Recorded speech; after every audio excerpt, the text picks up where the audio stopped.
Hi, welcome to a complete course in calculus. This is Tadessa. So in this video, we'll see how to find the derivative of a function whenever we have implicit, or we call it mixed expression, and then we'll see some applications like finding critical number, finding the interval where f is increasing, decreasing, uh, relative extrema, concave up, concave down, and inflection point. And then so another application will be how to find what is called the general solution and particular solution of a differential equation. So let's start with the first problem. So the first problem says find dy by dx, which is y prime, for 2x squared y plus 8y squared times x equal to -3. So basically what we need to do is just find the derivative of both sides, right? So the derivative of this guy is what? First here you have a product, so I have to use a product rule. So what is the derivative of 2x squared? It's 4x times the second plus the first, which is 2x squared, times the derivative of y is y prime. I'm done with the first piece. So let's go to the second one. The second one, I have also a product. So what is the derivative of 8y squared? It's 16y, y prime. Don't forget chain rule, okay? Times x plus 8y squared times the derivative of x is 1 equal to, what is the derivative of -3? Which is 0. So I do have two terms containing y prime, and then the rest, I'm gonna move it to the other side, okay? So here, if I factor out y prime, I will have 2x squared plus 16y times x equal to, this is also the same part, equal to, if I move everything to the other side, that will give me -4xy minus 8y squared. So now I want to find y prime by itself, which is dy by dx, so you'll just divide it by this expression. So that gives you what? -4xy minus 8y squared divided by 2x squared plus 16yx, or xy, doesn't matter. So basically, we are trying to find dy by dx from implicit expression. That's what exactly we did. All right, let's go to the next example.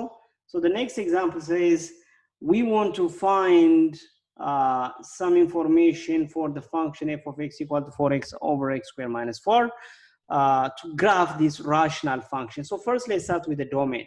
Okay, so what is the domain here?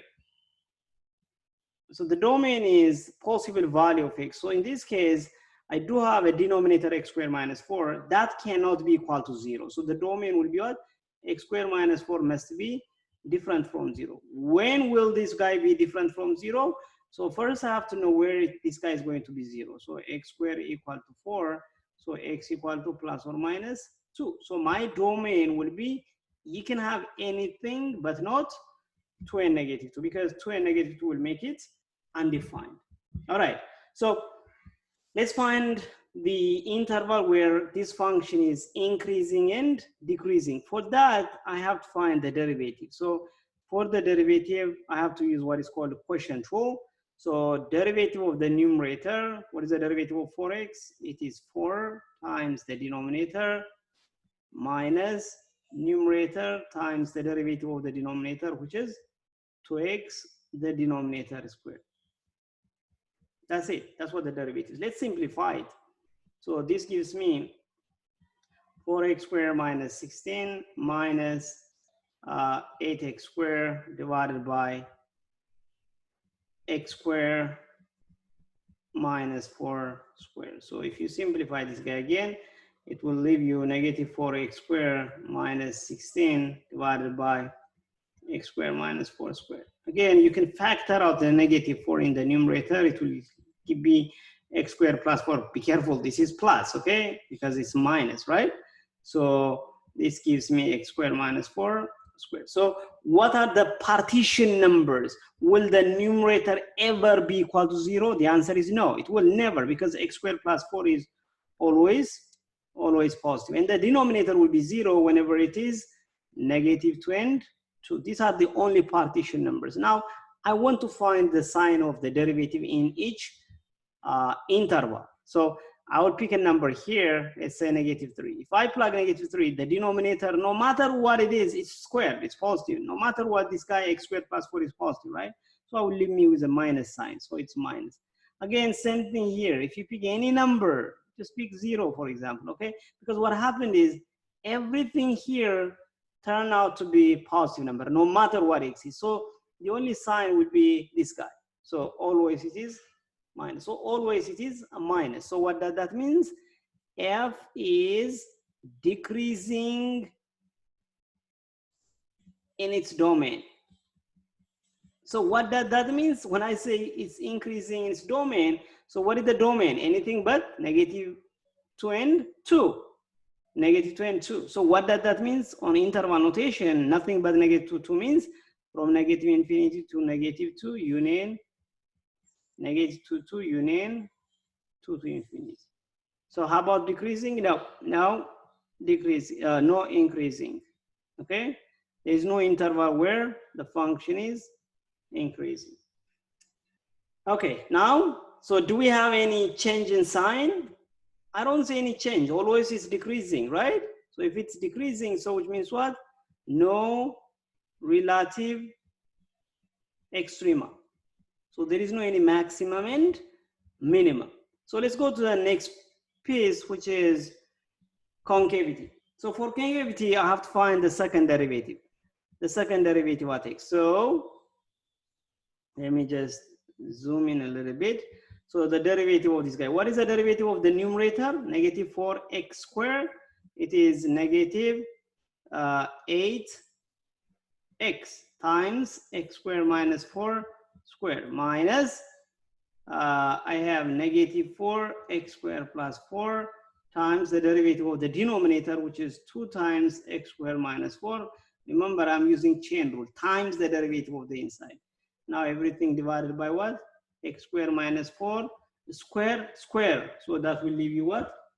To the power of 4. All right, so let's simplify now. Now I see x squared minus 4, I see x squared minus 4, I see x squared minus 4. So one of them can be cancelled. Okay, so what's left? -8x, x squared minus 4, minus with minus, it will be plus. 4 times 2 is 8, 8 times 2 is 16x, x squared plus 4. Everything divided by cube, right? So if you distribute this guy, that will give you -8x cubed plus 32x plus 16x cubed plus 64x, x squared minus 4 cubed. So now when you simplify this, -8x cubed plus 16x cubed, that is 8x cubed plus, what is 32 plus 64? This is 96x divided by x squared minus 4 cubed. So if you want to factor out, you can factor out the 8x. So that will leave you x squared plus 12 divided by x squared minus 4 cubed. So now to find concavity, I have to find the partition number. So this guy will never ever be 0, okay? So the only partition numbers or zeros of this expression, or where the sign change, will be when 8x equal to 0. So 8x equal to 0 means x equal to 0, and we did already this guy. It is at plus or minus 2. So it will be -2, 0, and 2. So I'm testing now the second derivative. Be careful, okay?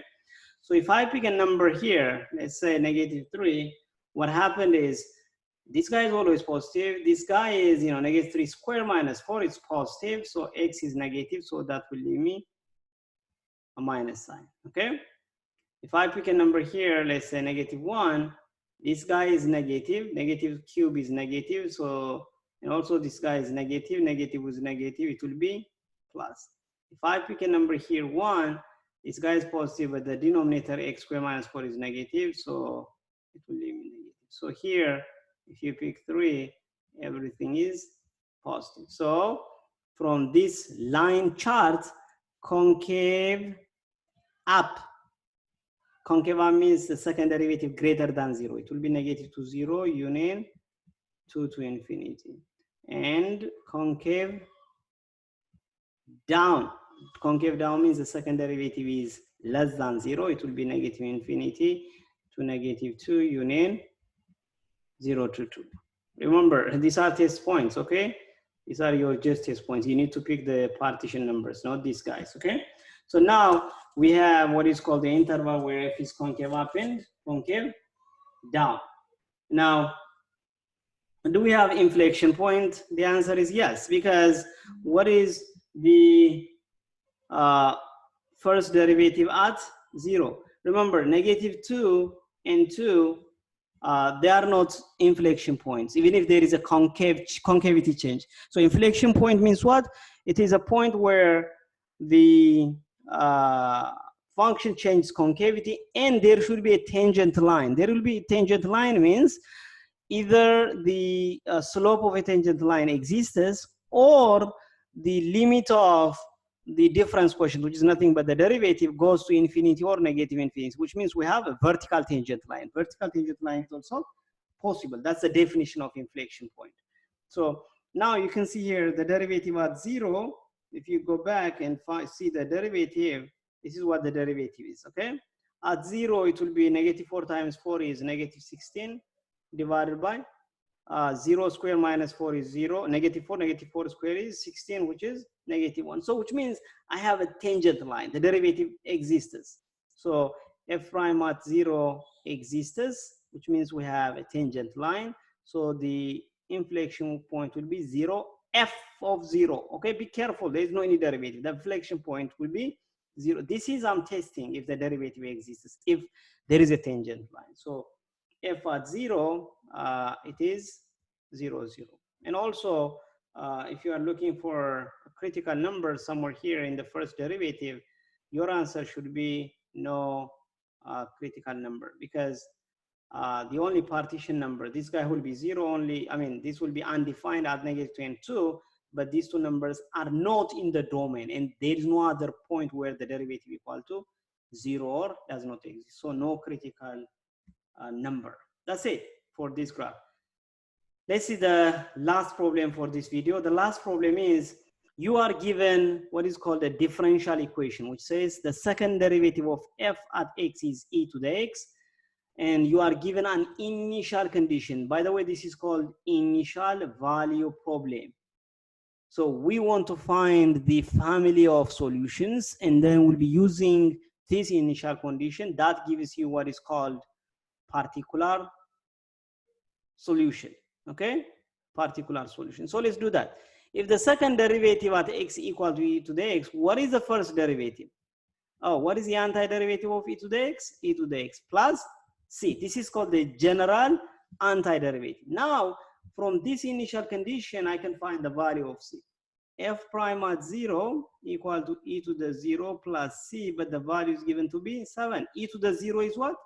1. 1 plus c equal to 7. So c equal to what? 6. So basically, the first derivative is what? E to the x plus 6. So now this is my solution. This is my particular solution for the second derivative. Now I go back again because I want to find the particular solution of the second derivative, which is, I want to go back to the first derivative, to f. So what is f of x in this case? Again, the antiderivative of e to the x is itself. The antiderivative of 6 is 6x plus another constant. Don't confuse, this c and cc are not the same, okay? Another constant. So do we have an initial condition? Yes, f at 0, it says 8, right? F at 0 is 8. So let's use that. E to the 0 plus 6 times 0 plus c, this is 8. So this is 1 plus c equal to 8. So c equal to 7. So my particular solution which satisfies that differential equation and the given initial condition will be e to the x plus 6x plus 7. You can check it again by finding the derivative and the initial condition, find the second derivative, and then plug in the initial condition. It should be exactly the information given above. Thank you very much. I'll see you in the next video.